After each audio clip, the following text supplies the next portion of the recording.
Hello! For today's vlog, dalon ta mo sa Kawayanon Church. Dito sa Kawayanon, Manalo Fortich, Bukidnon. Sayo kaayo minagmata ani nga adlaw.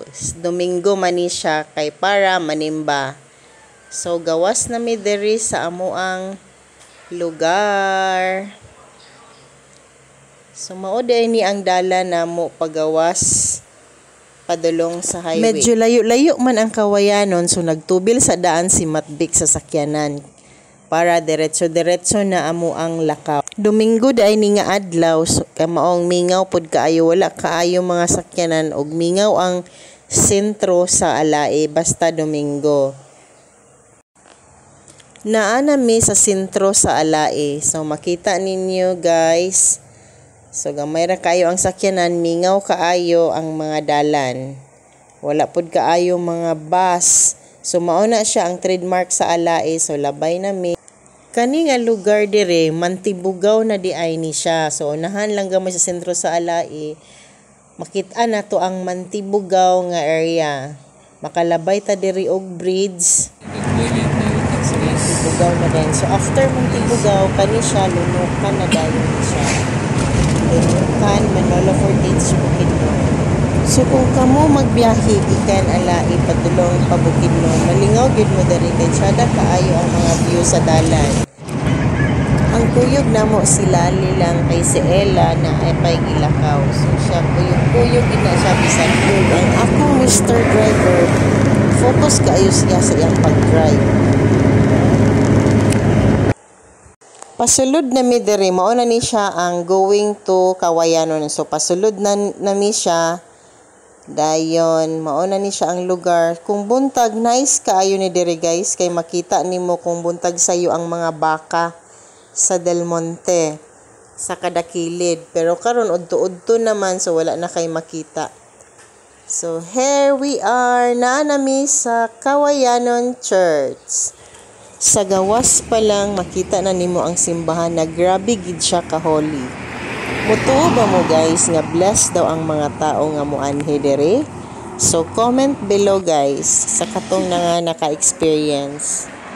First, pagsulod nimo sa ilang church, naa diri ang mga dagkutanan sa kandila naa sa kilid. Ginabutang nila. So pwede ka magdagkot diri. Open ni siya per me. Bahalag close ang church, pero pwede mo makadagkot. Kani nga time, humana na dayang misa ani, alas 4 pa day nang sunod sa misa sa hapon. So, open gyapon ang ilang church, so anytime, pwede mo makasulod.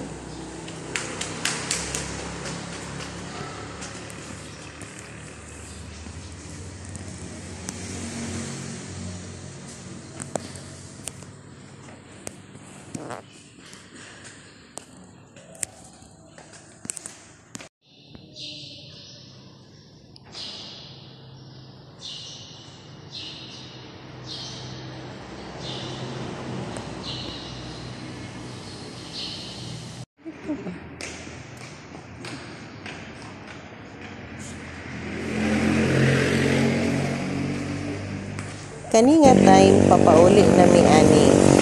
So, init na sad kaayo. So, padulong na mi pabalik ani sa Alae.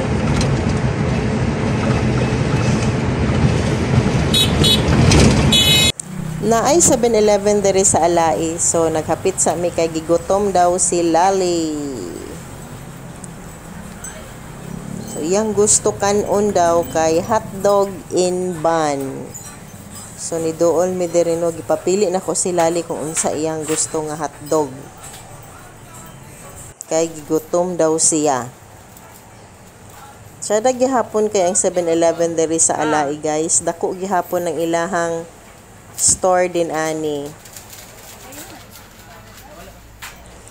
That's all for today guys. See you to our next vlog. Bye-bye. Pwede ra sa kon? Oh, duha ako.